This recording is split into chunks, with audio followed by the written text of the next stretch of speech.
ఒక security guard అయితే బయటకు వచ్చాడు. అతనితో కూడా మంచు మనోజ్ గేట్ తీయమని రిక్వెస్ట్ చేసినా, కొంచెం గట్టిగా అరిచినా కూడా అక్కడి నుంచి రెస్పాన్స్ రాకపోవడంతో ఇక చివరికి తన సెక్యూరిటీ సిబ్బందితో కలిసి మంచు మనోజ్ గేట్ బద్దలు కొట్టుకొని గేట్ గట్టిగా తోసుకొని లోపలికి వెళ్తున్న దృశ్యాలు మనం చూస్తున్నాము.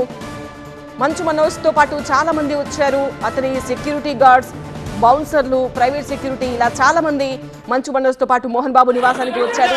సో కొంతమందిని మాత్రమే అక్కడ లోపలికి అనుమతిస్తున్నారు. అక్కడ ఆల్రెడీ లోపల ఉన్న పోలీసులు కావచ్చు, అక్కడ ఉన్న సెక్యూరిటీ సిబ్బంది కావచ్చు, మంచు మనోజ్ అలాగే కొంతమందిని మాత్రమే లోపలికి అనుమతించారు. మిగతా వాళ్ళందరినీ అనుమతించకపోవడంతో వాళ్లతో వాగ్వాదంకి దిగుతున్న దృశ్యాలు కూడా మనకు కనిపిస్తున్నాయి.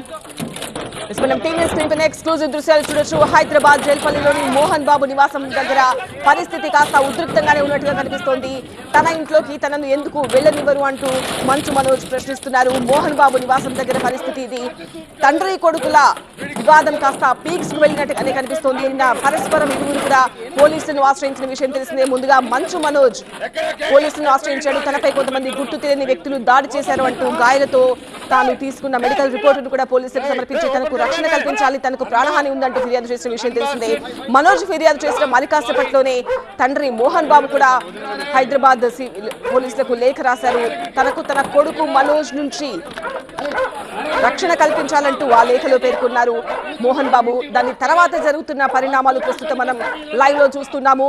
కొన్ని నిమిషాల క్రితం జరిగిన ఘటన ఇది. కొన్ని క్షణాల క్రితం జరిగిన ఘటన. మంచు మనోజ్ తన జల్పల్లిలోని మోహన్ బాబు నివాసానికి వెళ్లారు. అతనితో పాటుగా కొంతమంది ప్రైవేట్ సెక్యూరిటీ, బౌన్సర్లతో సహా వెళ్లారు. ఎంతసేపు పిలిచినా కూడా లోపల నుంచి రెస్పాన్స్ రాలేదు.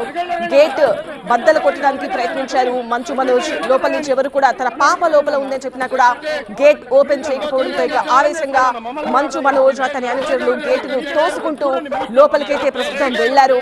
అయితే మనోజ్ తో పాటు కొంతమందిని మాత్రమే లోపలికి అనుమతించారు.